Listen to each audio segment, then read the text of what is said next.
মামৰা ৰাজহ চক্ৰৰ অন্তৰ্গত খটখটি গাঁৱৰ কুলৱতী গঞ্জুৰ 2 কঠা দলোচা মাটি লীলাৱতী দত্তই লৈছিল, ক্ৰয় কৰিছিল। আমি এইটো ভাল পাইছোঁ, কিন্তু তাতে তেওঁ 7 লেচা মাটি কুলৱতী গঞ্জুৰ অজ্ঞাতে নামজাৰি কৰি লৈছে। এইটো আমি ধিক্কাৰ জনাইছোঁ। আৰু এতিয়ালৈকে কুলৱতী গঞ্জুৱে 7 লেচা মাটিৰ সম্পূৰ্ণ পইচা পোৱা নাই। এটাৰ আমি তদন্ত বিচাৰিছোঁ।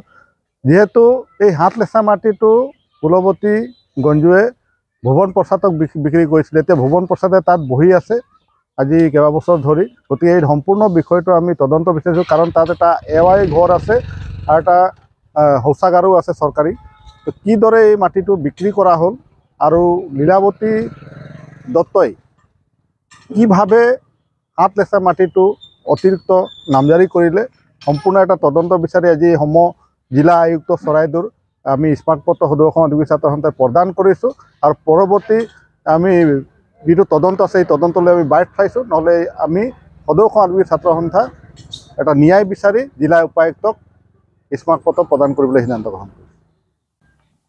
মাহমৰা ৰাজহ চক্ৰ অন্তৰ্গত খটখটি গাঁৱৰ নিৰ্বাসী শ্ৰীমতী কুলৱতী গঞ্জুৰ মাটি তেখেতে লীলাৱতী দত্তক 2 কঠা কিমান উচা মাটি বিক্ৰী কৰিছিলে। আৰু লগতে এই কি দত্ত আছিলে, আপোনাৰ কি নাম আছিলে, ভুলন প্ৰসাদক 7 লোচা মাটি বিক্ৰী কৰিছিলে। আৰু সম্পূৰ্ণ ভুলন প্ৰসাদ তেখেতে ঘৰ বাৰী বনাই সম্পূৰ্ণৰূপে তেওঁ বসবাস কৰি আছে। কিন্তু আমি দেখা পাইছোঁ যে কিছুদিনৰ আজি আগতে তেওঁক উচ্ছেদ কৰিবৰ কাৰণে ৰাজহ চক্ৰ মহোদয়াৰ যোগেদি নটিচ জাৰি কৰিছে। তো ৰাজহ চক্ৰ মহোদয়াক আমি কথা এষাৰ ক'ব বিচাৰোঁ, কাৰণ অলৰেডি 2টা পাৰ্টিৰ মাজত এটা হিয়াৰিং হ'ব। হিয়াৰিঙত যদি চল্ভ নহয় তেতিয়াহ'লে এইটো মানে কোৰ্টত যাব। কিন্তু তৎকালীনভাৱে ৰাজহ চক্ৰ মহোদয়ে উচ্ছেদ কৰিবৰ কাৰণে নটিচ জাৰি কৰিছে। এইটো দুৰ্ভাগ্যজনক আৰু দুখ লোৱা কথা। আজি আদিবাসী ছাত্ৰ সন্থা হৈ আমি তীব্ৰ ভাষাৰে আমি গৰিহণা দিছোঁ।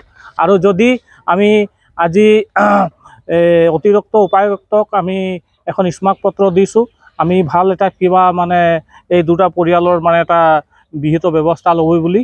কিন্তু ইয়াৰ পৰিৱৰ্তে যদি কোনো ব্যৱস্থা নলয় তেতিয়াহ'লে জিলা উপায়ুক্তক আমি এই স্মাৰকপত্ৰৰ জৰিয়তে আমি দিবৰ কাৰণে বাধ্য হ'ম। প্ৰয়োজন হ'লে আমি প্ৰতিবাদী কাৰ্যসূচী ল'বৰ কাৰণেও আমি বাধ্য হ'ম।